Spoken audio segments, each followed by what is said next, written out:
Press the bell icon on the YouTube app and never miss. Hi students, तो इस video में हम लोग बात करेंगे क्लास 9 सिविक्स के सेकंड चैप्टर का एक टॉपिक है आर्गुमेंट्स अगेंस्ट डेमोक्रेसी। अब तक हम लोग पढ़ चुके हैं डेमोक्रेसी का डेफिनेशन और उसका फीचर। अब हम लोग चर्चा करेंगे डेमोक्रेसी के अगेंस्ट कुछ आर्गुमेंट लाएंगे और कुछ डेमोक्रेसी के समर्थन में, सपोर्ट में आर्गुमेंट लाएंगे। तो आइए हम लोग समझते हैं कि क्या क्या ऐसी चीज है जो डिमेरिट जिसको डेमोक्रेसी का कहा जा सकता है। सबसे पहली चीज है कि leaders keep changing in democracy, this leads to setting back of big decisions. क्या मतलब हुआ? लीडर्स कभी फिक्स नहीं होते। जितने भी डेमोक्रेटिक कंट्रीज होती है वहां इलेक्शन रेगुलर इंटरवल पे होता रहता है। 4 साल पे हो, 5 साल पे हो, 6 साल पे हो, लेकिन इलेक्शन होता रहता है। भारत में 5 साल पे होता है, हर 5 साल पे, और अमेरिका में 4 साल पे।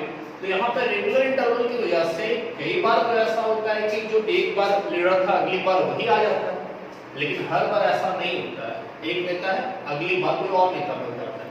अब इससे होता ही है कि मान लीजिए कि कोई पर्टिकुलर नेता है जिसका नाम है ए, वो उस टाइम पे पीएम है, वो सारा काम कर रहा है डेवलपमेंट से रिलेटेड, और वो जैसे ही कोई प्रोजेक्ट उसने स्टार्ट किया, इलेक्शन होता वो हार जाता है या उसकी सरकार गिर जाती है। अब जो नई सरकार आएगी उसने उस पूरे प्रोजेक्ट को बंद करवा दिया, यानी उसकी सारी की सारी मेहनतों पे पानी फिर दिया। तो ये होता है, लीडर जब डेमोक्रेसी में बहुत ज्यादा चेंज करते हैं तो इससे पूरा पूरा कह लीजिए कि जो डिसीजन होता है गड़बड़ा के रह जाता है। इसके खिलाफ जो दूसरा आर्गुमेंट दिया जाता है वो ये है कि इसमें सारी बात कंपटीशन की बात है। हर कोई सरकार बनाना चाहता है, इसमें कोई मोरालिटी, नैतिकता का कोई हिसाब किताब नहीं।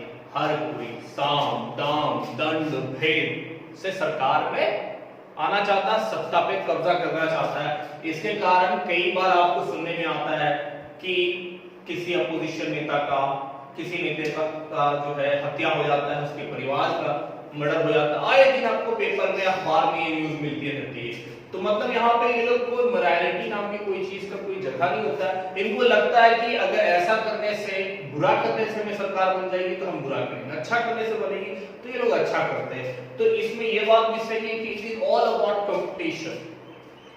क्लियर होगी बात? तीसरी बात है कि इसमें सरकार जो है डिसीजन अगर उसे कुछ लेना हो तो काफी समय लगाती है, काफी दिन लग जाएगा। क्यों लगता है? क्योंकि इसमें बहुत लोग इन्वॉल्व होते हैं। लोकसभा है, राज्यसभा है, उसमें कई एमपी है, और उनके बीच में डिस्कशन होगा, किसी ने कोई बात कही, अगले ने उसकी बात को काट दी, और ये सिलसिला चलते रहेगा। इसको समझने के लिए एक किताब, एक कहानी है, मैं उसको रिकमेंड करूंगा कि आप लोग जब किसी टाइम पे खाली टाइम में उसको जरूर पढ़िएगा।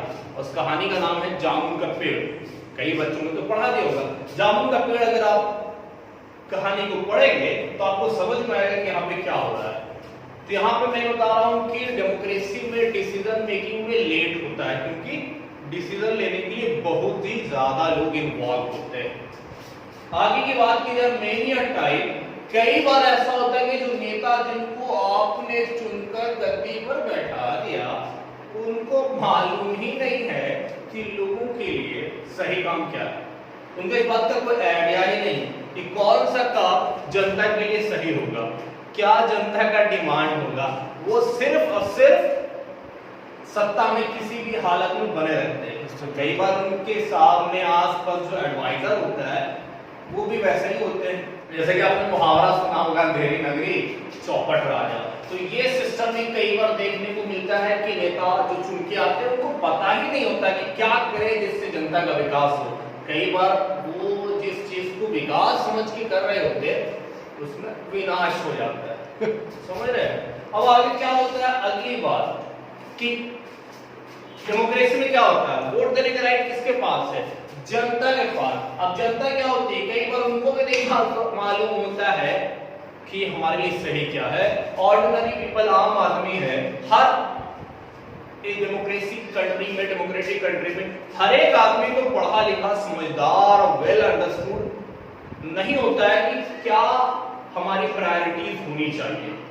कई आदमी लुभावने अंदाज में भी जाके वोट डाल देते हैं, तो ऑर्डिनरी पीपल को मालूम ही नहीं है कि क्या उनके लिए सही है। तो इसमें ये मसला आ जाता है कि वो लालच में फंस जाते हैं, डर में फंस जाते हैं, या फिर प्रोपेगेंडा में फंस जाते हैं और अपना ओपिनियन उनका सही से बन नहीं पाता है। ये सब डेमोक्रेसी का फेल्यूर है।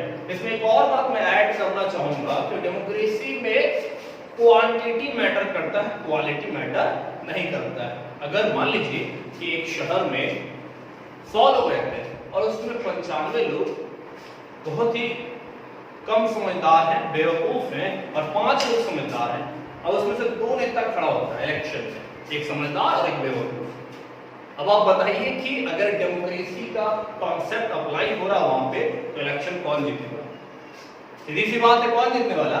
बेवकूफ। तो ये चीजें समझ में आती है। इसके साथ साथ और भी बात है कि जनता वोट देती है। कैसे वोट देती है?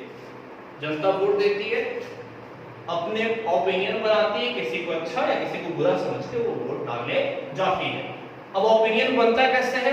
कहीं ना कहीं उससे जो सूचना प्राप्त होती है, न्यूज चैनल हो, अखबार हो, print media, electronic media, from these sources they get all kind of information. अगर ये सारा सोर्स ऑफ इंफॉर्मेशन ही सरकार मैनिपुलेट कर ले, अपने कब्जे में कर ले, तो आपके ओपिनियन भी जो है वो वैसा ही बनेगा जैसा सरकार बनाना चाहेगी। और आपको तो लगेगा कि मैं एकदम सही सोच रहा हूं, मेरे पास सूचना सही आ रही है, लेकिन आप सही समझ के भी गलत कर लेंगे, सही सोच के भी गलत निर्णय लेंगे, क्योंकि आपका जो ओपिनियन है वो मोल्ड हो चुका है। और ऐसा हम लोगों ने पढ़ा था, मैक्सिको केस में देखने को मिला था, पीआरआई के केस में, रॉबर्ट मुगाबे के केस में मिला था, जिम्बाब्वे में, जहां मीडिया सिर्फ सरकार की तारीफ करती थी और अपोजिशन पार्टी का तो चर्चा ही नहीं करती थी। अब कभी कदा गलती से अगर उन्होंने ऑपोजिशन पार्टी का जिक्र भी किया, उनका नाम भी लिया, तो सिर्फ और सिर्फ आलोचना के लिए। अब इससे लोगों का ओपिनियन बनते गया। ऐसा नहीं है कि जो सरकारें थी, रूलिंग पार्टी थी, उसमें कोई कमी नहीं थी कमी, लेकिन उनका विरोध करने का कोई काम करता नहीं था। कुछ लोग अगर ऐसा करते थे तो उनको लापता कर दिया जाता था, लापता गंज। आप समझ गए क्या हो रहा है? तो ये आर्गुमेंट्स अगेंस्ट डेमोक्रेसी है। अब इसको सुनने के बाद तो आपको डेमोक्रेसी के बारे में बहुत ही नकारात्मक विचार आपके मन में आने लगे होंगे, लेकिन जब हम आर्गुमेंट्स फॉर डेमोक्रेसी समझेंगे तो हमें समझ में आएगा कि आखिर मसला क्या है। इसका कंक्लूजन ये निकल के आता है कि देखिए, डेमोक्रेसी कोई मैजिकल सॉल्यूशन नहीं, कोई जादू नहीं है। इसमें सिर्फ एक बात क्लियर होती है कि निर्णय लेने का पावर लोगों के पास। अब लोग निर्णय सही लेते हैं या गलत लेते हैं, ये तो लोगों की जिम्मेदारी है। तो डेमोक्रेसी जहां पे ज्यादा पढ़े लिखे लोग हैं, ज्यादा लिटरेसी है, वहां पर डेमोक्रेसी ज्यादा बेहतर तरीके से कार्य करेगी। उम्मीद है कि ये बात अब तक आपको समझ में आ गई होगी। आगे हम लोग जानेंगे डेमोक्रेसी के सपोर्ट में कुछ आर्गुमेंट, जिससे और कॉन्सेप्ट आपका क्लियर होगा डेमोक्रेसी के बारे में।